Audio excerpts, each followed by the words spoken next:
O Vida de Jornalista tem o selo da Rádio Guarda-Chuva. Jornalismo para quem gosta de ouvir.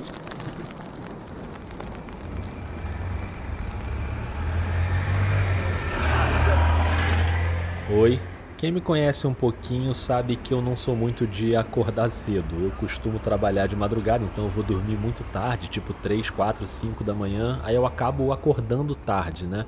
Resumindo, antes do almoço geralmente eu não sou ninguém, a não ser que seja por um bom motivo. Agora são quase 10 da manhã de uma quarta-feira, eu tô chegando aqui, tô em frente ao prédio onde mora o Leonardo Cases. A última vez que eu tinha gravado presencialmente um episódio do Vida tinha sido no dia 18 de março de 2020. Foi com o Pedro Borges, do Alma Preta, você lembra? Comecinho da segunda temporada. De lá pra cá foram 2 temporadas inteiras e mais a leva recente da série Memórias. Quase 60 episódios ao longo de 2 anos e meio, tudo gravado online à distância. E esse som que você tá ouvindo agora é o Vida voltando pra rua. Tudo bom, cara? Prazer meu, tudo bem? Tudo bem? Maravilha, obrigado aí por me receber, cara. Daqui a pouco eu te conto mais sobre essa gravação, mas antes deixa eu te contar o que é que você vai ouvir aqui nos próximos meses.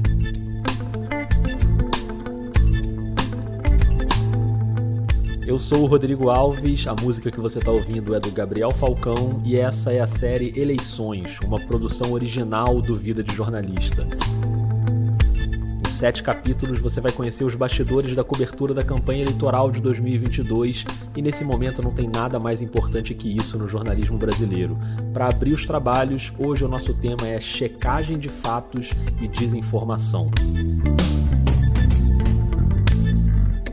Os mesários vão anular o voto de quem estiver vestindo camisa amarela no dia da eleição. Tom Cruise gravou um vídeo manifestando apoio ao Bolsonaro. Pablo Vittar caiu do palco depois de protestar contra o presidente. O diretor da Organização Mundial de Saúde foi preso pela Interpol. O STF e o TSE criaram uma lei para cassar o mandato de parlamentares cristãos. O evento do PSOL colocou pessoas fantasiadas de pênis e vagina para se apresentar numa escola. Demarcação de terra indígena faz subir o preço do arroz. A Globo gravou um vídeo ensinando como planejar um atentado contra o presidente. A OMS estima que as vacinas vão reduzir a população mundial em 15%. O ator Johnny Depp disse ao New York Times que espera a reeleição de Bolsonaro. Banqueiros apoiam Lula e Tudo isso aí que você ouviu, obviamente, é falso. E o que essas manchetes têm em comum é que todas circularam bastante por aí e todas foram checadas e desmentidas nos últimos meses pelo Aos Fatos, uma plataforma jornalística que investiga campanhas de desinformação. Se você vive no Brasil, se você está no WhatsApp, no Telegram, nas redes sociais, você sabe que desinformação é uma praga que se espalha muito rápido. E de uns tempos para cá o jornalismo tem se dedicado a checar o que é verdade, o que é mentira e o que está fora de contexto. Se a campanha de 2018 já foi um festival fake, você lembra da mamadeira, né? Você lembra. Enfim, imagine em 2022 com os aplicativos e as redes sociais ainda mais gigantes. Por isso eu decidi abrir essa série falando de checagem. E a primeira coisa que eu queria era levar você que está ouvindo para dentro da rotina de uma agência. Por isso que naquela manhã de quarta-feira eu fui encontrar o Leonardo Cases, que é chefe de reportagem do Aos Fatos. A equipe está trabalhando em home office, não tem uma redação, mas o Cases me recebeu na casa dele e deixou eu acompanhar um dia de trabalho. É para lá que a gente vai agora. Cara, você quer um café? Você quer uma água? Não, tô tranquilo, cara. Obrigado. O Cases fez um café, pegou o notebook e ajeitou as coisas na mesa da sala para começar a trabalhar. Era umas 10 e pouco da manhã. Enquanto eu tô ali ajeitando o gravador no tripézinho em cima da mesa, eu vou só te avisar que, além de te levar para dentro da rotina do Aos Fatos, esse episódio ainda vai ter 2 outras jornalistas de primeiro nível para falar de desinformação. A Cristina Tardáguila, fundadora da agência Lupa e diretora no ICFJ, e a Alice de Souza, da Abrage, com passagem por vários veículos. Então fica aí que daqui a pouquinho elas chegam. Agora eu vou te pedir para puxar uma cadeira.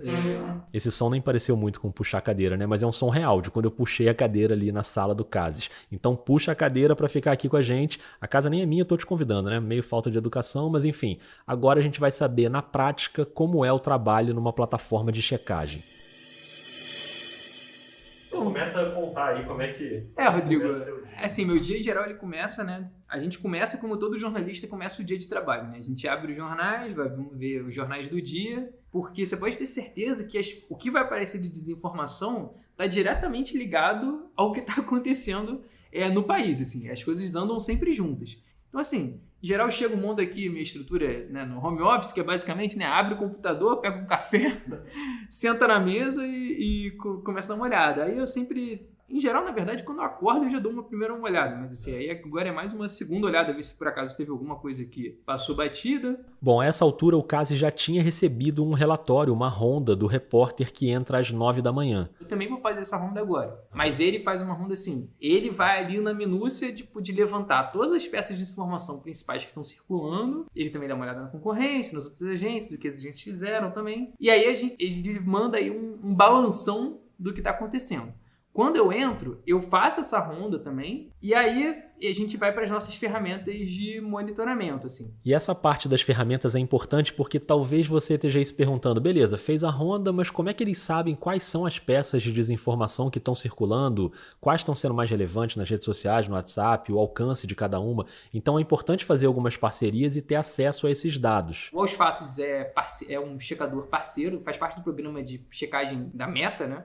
Que é a empresa dona do Facebook, do Instagram e do WhatsApp. Por sermos parceiros deles, nós temos acesso a uma ferramenta de monitoramento lá deles, enfim. Então a gente também consegue dar uma olhada em conteúdos que estão viralizando, não necessariamente conteúdos desinformativos, tá? A avaliação sobre se é desinformativo ou não é nossa. Sim. A gente tem o CrowdStangle, que é uma ferramenta de monitoramento da Meta também, aberta, aí não só para os checadores parceiros, mas é aberta para pesquisadores, jornalistas, veículos de imprensa. Aqui nos Fatos, a gente tem uma coisa que é bem importante, assim, que é, nós temos o Radar aos Fatos.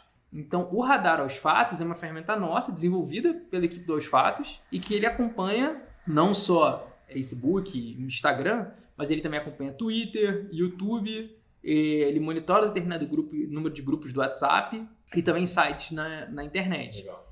O Telegram, ele ganhou muita força, né?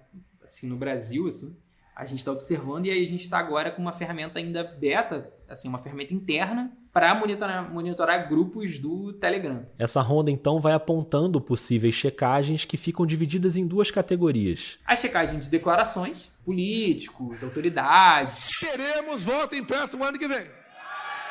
E a gente tem o chamado debunk, ou a verificação, seria o nome em português mais próximo, que são essas peças de desinformação que circulam na internet. Ela diz que a cebola, ela atrai os vírus, então devemos fazer nossa parte, né? Sendo que quando começa a rolar muita peça de desinformação sobre o mesmo assunto, a gente começa a pensar em construir o que a gente chama no Aos Fatos de explicamos, que seria uma espécie de pré-bank, que é assim, cara, vamos reunir todos os tópicos que geram desinformação sobre determinado assunto e vamos explicar eles, tipo assim, as explicações que a gente daria em cada checagem sobre cada peça, a gente gera ali quase que um FAQ, assim, perguntas e respostas que as pessoas é uma espécie de vacina contra a desinformação. E nesse ano ainda tem o trabalho de acompanhar tudo que é declaração dos candidatos à presidência. A gente já tem esse trabalho sistemático com o presidente Bolsonaro, né? O Aos Fatos tem um contador de declarações do Bolsonaro, que nós checamos todas as declarações do presidente. A Amanda, a nossa brava guerreira bolsonaróloga, como a gente costuma dizer, que é a pessoa que tem a missão de ficar acompanhando e checar todas as declarações do Bolsonaro, e a gente tem um contador no site também. A Amanda, a guerreira bolsonaróloga, já vai chegar aqui no episódio para contar pra gente como é essa missão espinhosa, que eu não desejo nem pro meu pior inimigo, mas agora na campanha tem o acompanhamento também dos outros candidatos. E até porque agora o Aos Fatos lançou o banco de discursos, que é usando a ferramenta de transcrição, o Scriba, que a gente desenvolveu, a gente está disponibilizando para todo mundo, está aberto isso, um banco com discursos dos candidatos, entrevistas, lives, eventos dos candidatos à presidência. Bom, como eu fiz em todos os cargos públicos que eu ocupei, estou me apresentando ao povo brasileiro. Graças ao ProUni e ao FIES e à política de cotas na universidade. Eu já fui deputada estadual, primeira mulher prefeita, reeleita prefeita do meu estado. Essa ferramenta é incrível, tá tudo lá, você pode filtrar por candidato, por evento, é legal demais.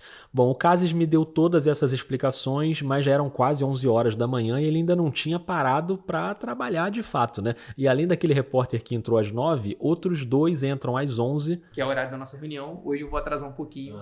porque a gente tá aqui conversando, eu vou atrasar um pouquinho. Eu tô atrasando o teu trabalho. Não. Pronto, parei de atrapalhar e fiquei um tempo ali quietinho, porque antes da reunião o Cases ainda precisava avaliar algumas peças que chegaram na ronda para escolher as checagens e pautar os 3 repórteres. Essa escolha não é simples. A gente precisa fazer uma conta, é a conta entre alcance e impacto. Tipo, tem uma peça aqui que tá com mais de 10 mil shares no Facebook, tem 800 mil views no TikTok e é uma peça sobre futebol, comemoração de jogadora de futebol feminino, assim. Não é a política, não é um ataque contra o Bolsonaro ou contra o Lula, assim. Mas ela tá muito grande. Por outro lado, assim, você tem peças menores, mas que falam, assim, fazem ataques mais diretos a um político, ou acusam, ou atribuem a ele condutas muito sérias. E aí você, tipo assim, cara, isso aqui só tem 2 mil compartilhamentos. Cara, mas isso é muito sério. O dano é muito grave. Para fazer essa conta entre alcance e dano, ele começa a abrir as peças ali na minha frente, os cards, os vídeos, e vai dando play para assistir. Absurdo. Jogadora não pode usar a bandeira do Brasil. Não pode comemorar. É esquerda. Desgraçada. Um encontro de 2 bandidos. Só pelo áudio. É cada coisa que a gente vê aqui que o pessoal nem acredita. Perdão, imagem errada. Uma outra coisa importante é que muitas vezes o que brinca que assim, o diabo mora nos detalhes, assim. A gente fica ali, tipo assim, tem que volta na peça e vai, porque é um detalhe que tá desinformando e como é que a gente vai entender, assim, isso aqui é uma coisa que até Tom Cruise declarando apoio ao Bolsonaro teve já. Quando você é, eu falo, pessoa que você acha que já viu de tudo... Tá sempre se surpreendendo. Não, isso aí não tem monotonia na checagem, isso aí não tem... Cada dia o pessoal se supera.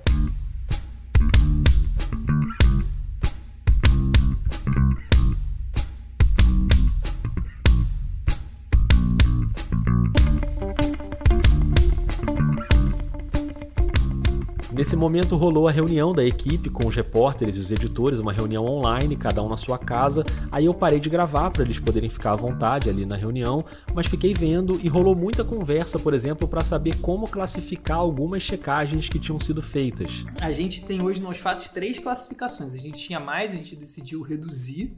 A gente tem verdadeiro e falso, que autoexplicativos. E o não é bem assim, que é essa zona de sombra entre aquilo que não é verdadeiro nem falso. E aí pode ser várias coisas. Pode ser uma falta de contexto, pode ser uma distorção, pode ser uma omissão. Aí é que entra o debate na reunião. Classificar tem um quê de arbitrário, né? Nós arbitramos uma classificação, nós enquanto agência de checagem. Só que a gente não define isso da nossa cabeça. A gente tem uma metodologia, a gente tem os selos que a gente usa, então são todos públicos, a metodologia é pública no nosso site. O importante é essa classificação estar coerente de acordo com a nossa metodologia e que a gente consiga manter uma coerência entre as coisas que a gente faz. Assim, eu não posso classificar uma peça hoje de um jeito e amanhã uma peça semelhante classificar de outro jeito. Definir essa classificação pode ser muito difícil.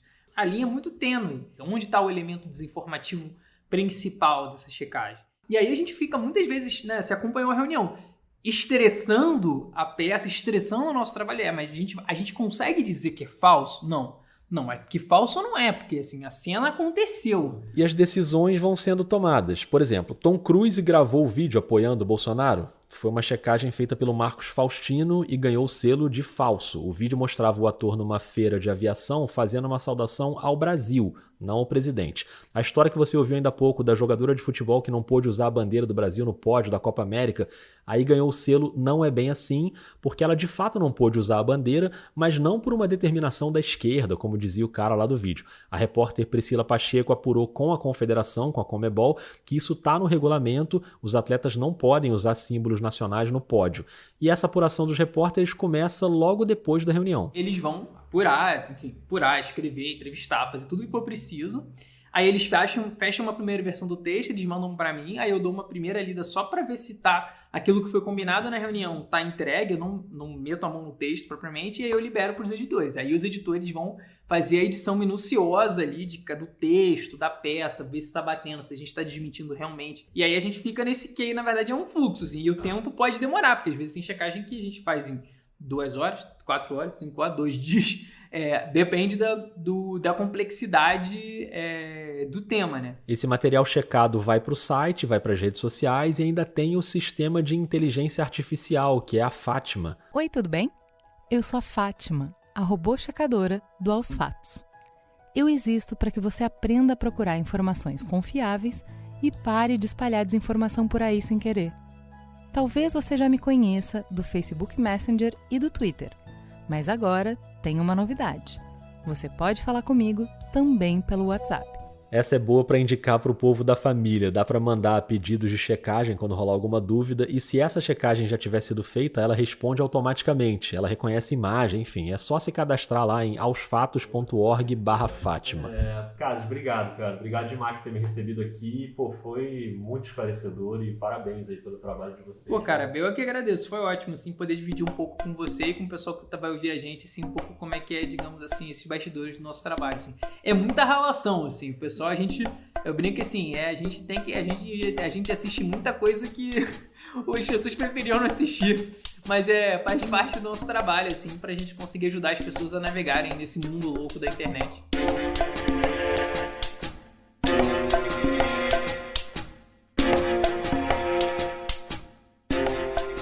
Falando em coisas que as pessoas não gostariam de assistir, a Amanda Ribeiro é a repórter que checa todas as declarações de Jair Bolsonaro. E é claro que eu preciso chamar a bolsonaróloga do Aos Fatos aqui para nossa conversa. Oi, Rodrigo, tudo certo? Beleza, Amanda. Tô curioso para saber como é essa rotina, que não deve ser nada fácil, né? Então, na verdade a minha rotina é um pouquinho diferente da rotina dos meus colegas aqui no Aos Fatos, porque desde o início do ano passado eu tô encarregada de abastecer o agregador de declarações do presidente. Então eu vou falar mais ou menos um pouquinho sobre como é o meu dia a dia no agregador. Boa, então você que está aí ouvindo, pega aí esse relato da Amanda com o passo a passo da checagem do Bolsonaro. No meu caso particular, pelo meu histórico de atleta, caso fosse contaminado pelo vírus, não precisaria me preocupar.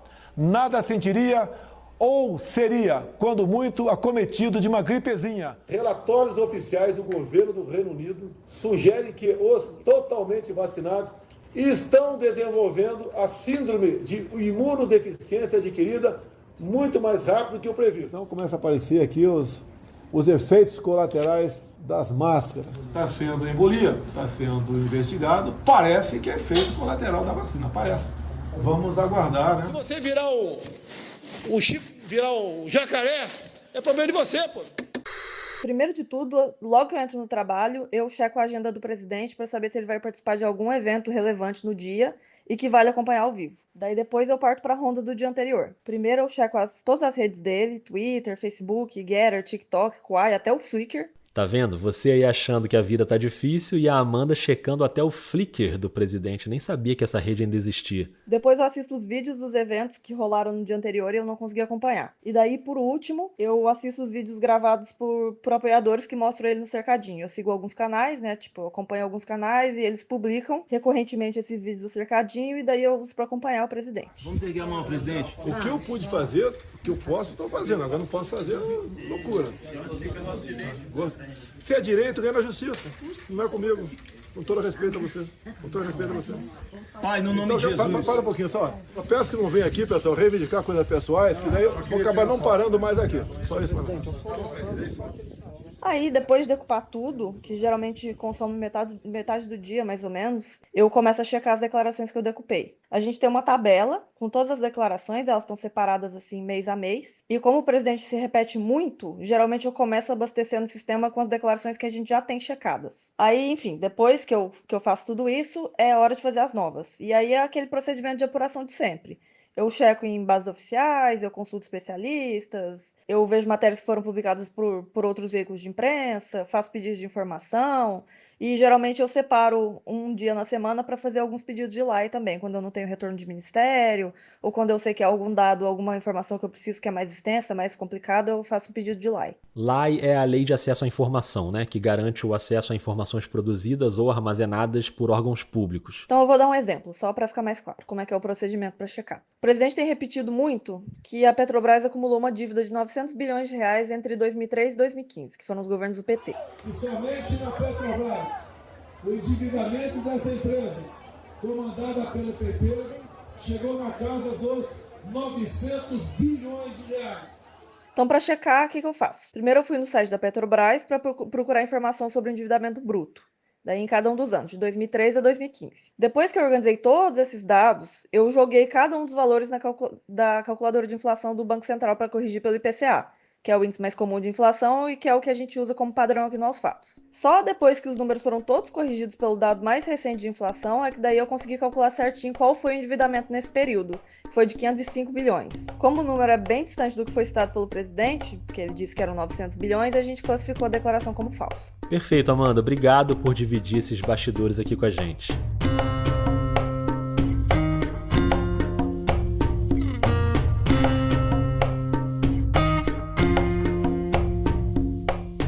E eu convido você que está ouvindo para seguir o trabalho do Aos Fatos, assim como de várias outras plataformas de checagem no Brasil, o Fato ou Fake, o Comprova, a Agência Lupa. Falando na Lupa, eu quero trazer mais uma grande jornalista para esse episódio. Eu acabei encontrando com ela em São Paulo durante o Congresso Internacional de Jornalismo Investigativo da Abrage. Foi uma viagem meio em cima da hora, eu quase não fui, porque a passagem de avião estava muito cara, mas no fim das contas eu acabei indo de ônibus.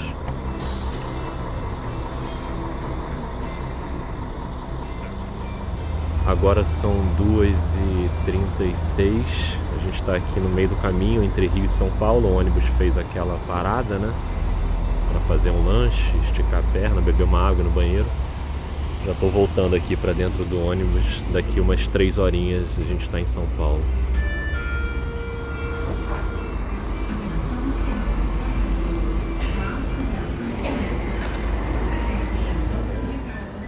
Enquanto o ônibus não chega em São Paulo, deixa eu aproveitar aqui para te dar um recado da Rádio Guarda-Chuva, porque tem gente nova chegando na firma.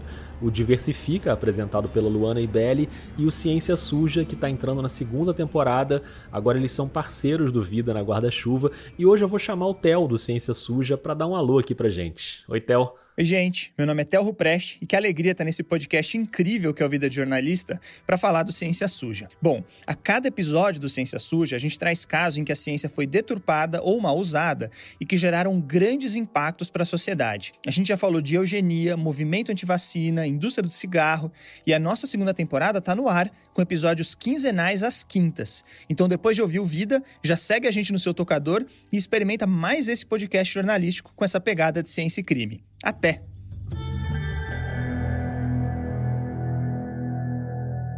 Boa, Theo, valeu. Pronto, agora você que está ouvindo já está com as suas quintas-feiras preenchidas, né? Uma quinta é a série do Vida, na outra quinta é episódio do Ciência Suja. Aliás, essa é uma novidade, o Vida sempre saiu às quartas, né? Mas essa série especificamente sai às quintas. No próximo episódio eu te conto mais sobre o Diversifica, beleza?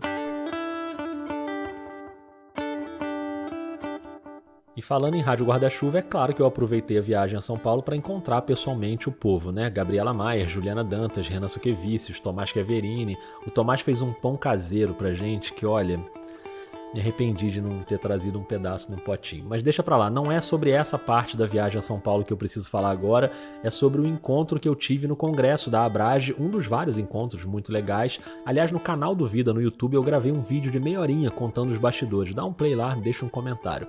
E eu encontrei a Cristina Tardáguila, uma super jornalista, fundadora da agência Lupa e diretora do ICFJ, o International Center for Journalists. A Cristina mora em Washington e veio para participar de uma mesa entrevistando o ministro Luiz Roberto Barroso, ex-presidente do Tribunal Superior Eleitoral, hoje ministro do Supremo. E essa mesa passou muito pelo tema do combate à desinformação, que tem tudo a ver com o nosso episódio aqui. Então, antes da Cristina, eu queria te fazer uma provocação. Quantas vezes você já viu um conteúdo bizarro no Twitter, um vídeo daqueles com uma fala claramente mentirosa de um político, e aí para criticar você foi lá e compartilhou o vídeo? Né? Postou lá, olha isso, que absurdo, ou então marcou a arroba da pessoa e criticou, ou retweetou aquele editorial do jornal de domingo, né, que você discorda, né? Se você já fez isso, eu quero que você ouça com muita atenção essa conversa rápida que eu tive com a Cristina. A gente foi ali para um cantinho mais silencioso da FAAP, onde rolou o congresso, E falando em silencioso, o nosso tema foi silêncio estratégico nas redes sociais. Eu vou colocar os 5 minutinhos da nossa conversa aqui na íntegra para você ouvir como se estivesse ali do nosso lado no Congresso. Vou até descrever o cenário aqui para você imaginar. Já estava de noite, era um corredor bem largo, ao ar livre, com uns bancos de pedra, umas plantas. Dos dois lados ficavam os prédios da FAAP e aquele friozinho paulistano tradicional. Imaginou? Então vamos nessa. Beleza, já estamos gravando. Na verdade, assim, esse episódio vai ser sobre checagem, né? E aí eu tô conversando com algumas pessoas, mas eu queria muito ter você nesse episódio para falar de silêncio estratégico. Adoro, meu tema preferido. Sempre vejo você falando. Então a primeira coisa que eu queria que você falasse é isso. Por que é tão importante esse conceito do silêncio estratégico? Gente, assim, silêncio estratégico, ele é uma forma diferente de encarar a luta contra a desinformação.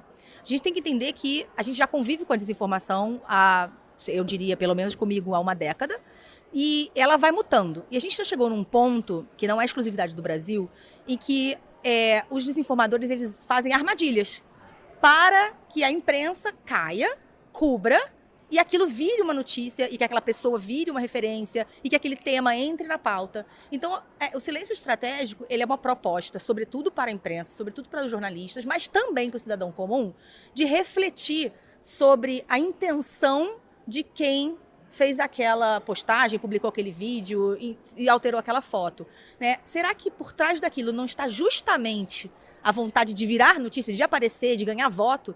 E assim, a proposta de silêncio estratégico ela é super polêmica. Tem gente que acha que eu tô maluca, né? Assim, não, porque tem sempre que falar quando o cara mente, ou quando o camarada tá usando conteúdo adulterado.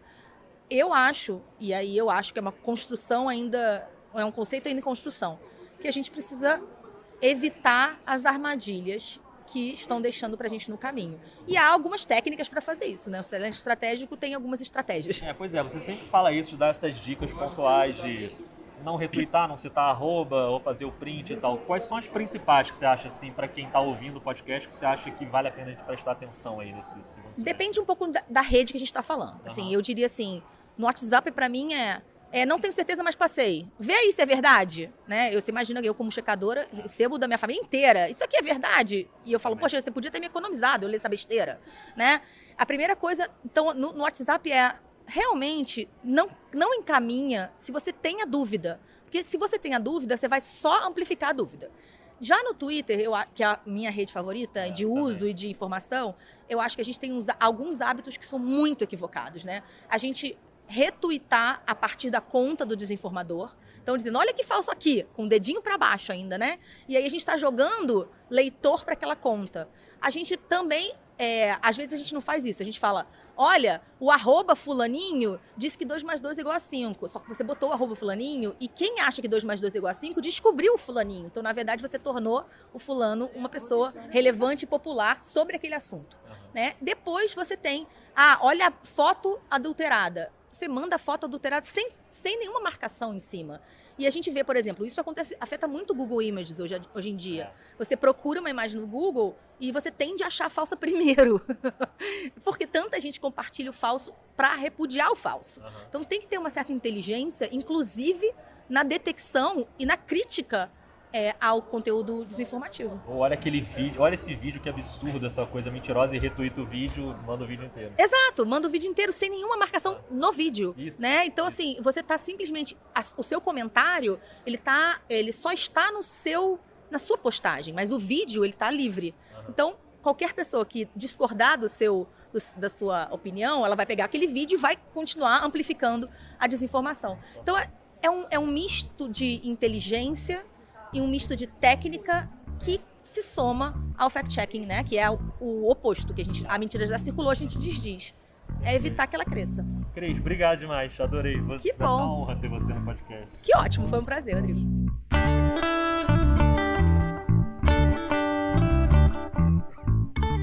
Bom, agora eu tô aqui pensando, a Cristina vai ouvir esse episódio e eu já tô esperando a mensagem dela me dando uma bronca, porque eu botei ainda há pouco um monte de fala mentirosa do Bolsonaro, né? Mas enfim, nesse caso são falas já muito conhecidas, e aqui tem um público específico, não é exatamente que eu tô amplificando uma mentira, são falas que todo mundo já conhece. Mas essa reflexão da Cristina é legal demais. Se você por acaso ainda não segue ela no Twitter, vai lá, acompanha também a coluna dela no UOL. Foi uma honra ter a Cristina aqui no Vida. E outra jornalista que também estava em São Paulo, que eu até vi no Congresso, mas a gente não conseguiu trocar uma ideia, foi a Alice de Souza. Oi, Rodrigo, tudo bom?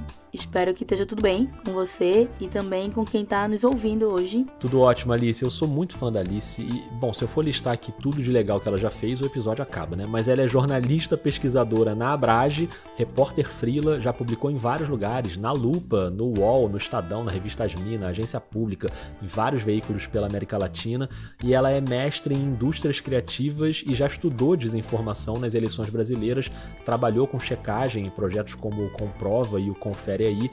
Enfim, é um privilégio ter a Alice aqui no Vida. Para mim é um prazer e uma honra poder colaborar com esse debate. Imagina, honra minha. A Alice tá morando em Londres, mas depois do congresso ela foi de São Paulo para Recife, ela é de Recife, e aí eu mandei uma mensagem para ela em cima da hora e ela topou gravar, o que me deixou muito feliz. Então vamos aproveitar, você que tá aí ouvindo, se você quer entender melhor os caminhos para identificar uma desinformação, até para você, quem sabe, promover um cursinho básico aí com a sua família nesse período pré-eleitoral, bora ouvir a Alice.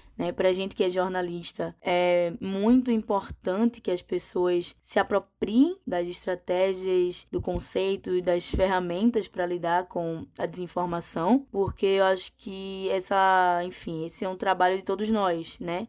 Se a gente quer ter uma sociedade mais consciente, um debate público mais qualificado, se a gente quer poder defender as nossas ideias dentro da democracia, eu acho que a gente já entendeu que parte disso, né, é saber lidar com a desinformação. E esse aprendizado vem desde a última eleição, em 2018, quando a Alice ainda estava estudando esse tema no mestrado. E aí, Rodrigo, é muito interessante a gente perceber que lá em 2018, muitos de nós não tínhamos a percepção de que a gente seria invadido por uma onda desinformativa que influenciaria, né, o debate eleitoral. A empresa Iacos é acusada de envolvimento no disparo de mensagens em massa por aplicativos durante a campanha eleitoral de 2018. Em depoimento à CPMI das fake news, o ex-colaborador da empresa, Hans River, afirmou que cada funcionário usava vários celulares para fazer campanhas comerciais e políticas, com disparo de mensagens pelo WhatsApp. Hoje já é diferente, né? A gente está diante de um novo processo eleitoral e a gente, minimamente, a gente que é jornalista, já entendeu quais eram parte das estratégias e das formas e formatos de se criar e se espalhar uma desinformação. Para entender uma desinformação, a gente precisa saber 3 coisas. O processo desinformativo, ele é sempre um processo intencional. Quem cria uma desinformação, não necessariamente quem espalha uma desinformação, muitas vezes a gente é agente, né, do processo, mas quem cria uma desinformação lá na base tem um objetivo em mente, tá querendo influenciar a gente de alguma forma. Então, eu acho que ter essa consciência é um primeiro passo. Uma segunda coisa, né, que a gente tem que se ligar é que o processo desinformativo, ele sempre vai acompanhar a agenda pública. O Casi cita isso lá no início do episódio, lembra? A importância de ficar atento ao noticiário, porque a desinformação está sempre em cima do que está na agenda pública. A gente tem um exemplo muito prático, recente, que é a pandemia da Covid-19. Durante a pandemia da Covid-19, a gente teve várias ondas desinformativas e elas sempre acompanhavam o recorte de assunto do momento na pandemia. Então, quando a gente estava lá no início da pandemia, o assunto era a origem do vírus. A Organização Mundial da Saúde quer preparar hospitais de todo o mundo para um misterioso vírus chinês. A desinformação, ela era sobre a origem do vírus. Quando a gente passou a falar sobre possíveis tratamentos, a desinformação foi sobre possíveis tratamentos. Em discurso na abertura da Assembleia Geral da ONU, o presidente Jair Bolsonaro defendeu o tratamento sem eficácia contra a Covid-19 e prometeu que até novembro o governo... Quando a gente começou a falar sobre vacina, a desinformação foi sobre vacina. E eu pergunto, a vacina tem comprovação científica ou está em estado experimental ainda? Então a ideia é se apropriar um pouco do que está acontecendo e do que as pessoas estão falando e entrar ali para ser um agente, de certa forma, um agente do caos ali, né, desordenar aquelas conversas que as pessoas estão tendo. E uma terceira coisa é que a desinformação, ela, hoje, a gente já sabe que ela tem alguns padrões, né? Para tentar entender alguns desses padrões, surgiu o Confere Aí, quando a Alice estava estudando automatização de checagem de fatos. O Confere Aí analisou 25 mil conteúdos ali em 2018. A minha ideia era entender um pouco até que ponto a tecnologia poderia ajudar a gente ou não a, entre aspas, combater a desinformação, né? A lidar com a desinformação. E aí, naquele momento, a gente teve uma ideia de fazer um teste, dentro do ambiente acadêmico, do ambiente controlado da academia, de criar um aplicativo que pudesse dizer se uma desinformação ou uma informação era verdadeira ou não. De maneira bem binária, assim, bem simples, né? A ideia era a gente entender até onde a máquina poderia chegar, se ela era capaz, inclusive, de dar essa resposta. É muito difícil a gente ter uma resposta binária e certeira sobre se algo é verdadeiro ou falso, sobre se algo é mentiroso, enfim, porque existem muitas nuances. Se a gente tivesse uma solução fácil, seria ótimo. Enfim, a gente teria um processo eleitoral, agora em 2022, muito mais limpo, muito mais seguro, né? Mas não é o caso, a gente não sabe o que vai acontecer necessariamente, então é importante a gente ter em mente que esse é um problema complexo. E como um problema complexo, a gente tem que lançar mão de várias estratégias. Aí é todo mundo junto nesse processo, né? A gente tem, por exemplo, as agências de checagem de fatos, que fazem um trabalho brilhante. A gente tem os agentes, as entidades privadas, como, por exemplo, as Big Techs, que tem um papel fundamental na, entre aspas, regulamentação do que acontece dentro do ambiente digital, né, nas conversações em rede. Então, a gente precisa cobrar delas também um pouco. O Tribunal Superior Eleitoral assinou um acordo com as principais plataformas digitais de vídeo, redes sociais e aplicativos de mensagens para combater a disseminação de fake news. A gente tem os agentes públicos, né? E quando a gente está falando de agentes públicos, a gente está falando de que a desinformação ela pode vir e pode estar em qualquer lugar, inclusive na boca de pessoas, políticos, de famosos, de celebridades. E um outro lugar, um outro agente, né, desse processo são as pessoas, né? É o resto da sociedade, a sociedade civil, as pessoas que estão aos nossos lados, os nossos amigos, nossa família. E como é que a gente cuida dessas pessoas? Que tipo de informação a gente pode dar para elas para ajudar a identificar um conteúdo como verdadeiro ou falso? Ou pelo menos para ligar um alerta? O Confere Aí identificou alguns padrões. Por exemplo, vamos lá, anota aí esses pequenos sinais que podem gerar uma desconfiança. A gente percebeu que uma coisa muito comum é se utilizarem muitas exclamações ou interrogações em títulos. A gente que é jornalista sabe que esse não é um padrão jornalístico, né? Os títulos geralmente podem vir em caixa alta. Geralmente, o título, ele não condiz muito, quando é um texto, ele não condiz muito com o que tem embaixo. Dá uma lida no primeiro e no segundo parágrafo para ver. Se for uma imagem, jogar essa imagem num buscador, que é copiar a imagem lá na parte de busca por imagem e ver se essa foto tá fora de contexto, ou seja, ver se ela já foi publicada antes em um outro local. Sites que tem muita propaganda, sites que não dão a fonte para o que está sendo dito.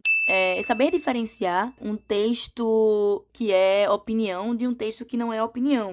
Textos que são muito autorreferenciados, tipo eu fiz, eu acredito. Textos muito adjetivados, que são textos mais opinativos que informativos. Esse tipo de dica de observação é legal não só para jornalistas, mas passar isso para todo mundo, né? Fazer um processo transparente. E aqui eu faço um parênteses, Rodrigo. Eu acho que a gente, enquanto jornalista, a gente durante muito tempo se furtou de explicar para as pessoas, né, para nossa audiência, como é feito o jornalismo, como a gente constrói uma notícia. Cabe a gente também, a partir do momento que as pessoas compreendem como é um processo de apuração, por exemplo, elas podem tentar replicar esse processo de apuração, dando esses instrumentos para as pessoas, ensinando a elas como se faz um processo de apuração. A gente vai ensinar para elas que uma coisa primordial do trabalho jornalístico é checar a fonte, né? Então, se algo chegou para mim por um aplicativo de mensagem, eu pergunto àquela pessoa, de onde você tirou essa informação? Se essa informação não chegou para mim por um aplicativo de mensagem, mas chegou para mim por uma notificação, ou numa busca na internet, ou foi um post de rede social, pesquisa aquela mesma informação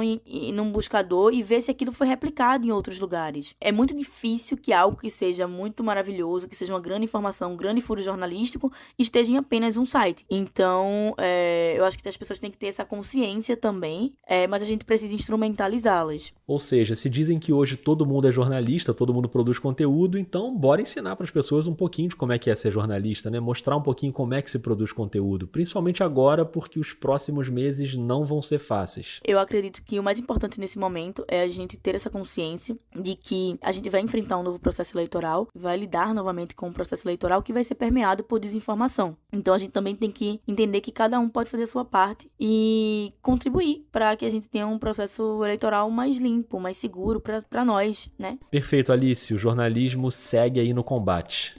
Então é isso, Rodrigo. Espero ter ajudado. Espero que todo mundo saia dessa conversa munido de conhecimento para lidar com a desinformação, que a gente consiga usá-los, né? Usar todo esse conhecimento que a gente está trocando aqui dentro das nossas apurações e também dentro da nossa vida, né? Enquanto cidadão, cidadã. É isso, um abraço e até mais.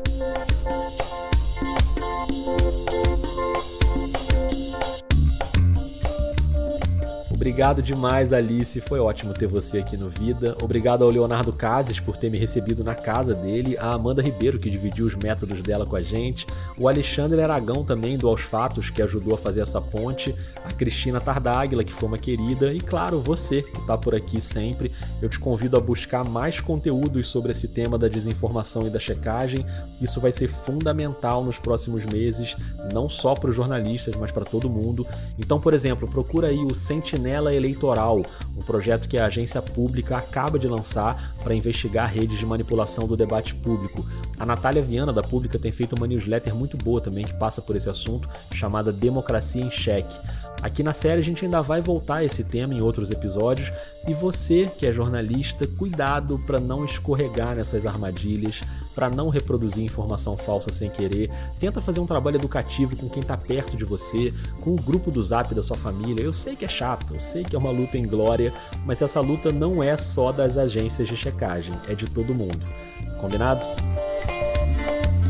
Não esquece de apoiar o jornalismo independente. Vários desses veículos que eu citei aqui têm campanha de financiamento online. O Vida tem campanha de financiamento, que aliás vai ser fundamental nessa série, porque eu vou trazer jornalistas de outros estados para reportar pra gente. E isso só é possível por causa do apoio financeiro dos ouvintes, assim como a trilha sonora original do Gabriel Falcão que você está ouvindo aí. Então, muito obrigado a todas as apoiadoras e todos os apoiadores. Se você ainda não apoia, pensa com carinho nessa possibilidade. É só buscar um dos planos mensais na Orelo, que fica em escute.orelo.audio/vida de jornalista/apoios, ou em catarse.me/vida de jornalista, ou em picpay.me/vida de jornalista, ou as doações pontuais pelo Pix. Aliás, agora no dia 17 de agosto, o Vida faz aniversário. São 4 anos de produção independente, mais de 150 episódios, mais de 200 pessoas entrevistadas, e eu sigo fazendo tudo sozinho. Pesquisa, produção, entrevista, roteiro, edição, apresentação, divulgação. Ou seja, talvez esse seja um bom momento para você dar um presente de aniversário para o podcast e se tornar um apoiador ou uma apoiadora. Me diz o que você achou desse episódio de abertura da série Eleições. A @ é vida_jornalista, tanto no Twitter como no Instagram, e tem o e-mail podcastvidadejornalista@gmail.com. Se você ouve no Spotify ou na Apple, classifica lá com as estrelinhas. Isso ajuda bastante no algoritmo, ajuda a chegar para mais gente, e espalha o Vida por aí. Compartilha o episódio, comenta nas suas redes, manda nos seus grupos. Eu volto daqui a 2 semanas.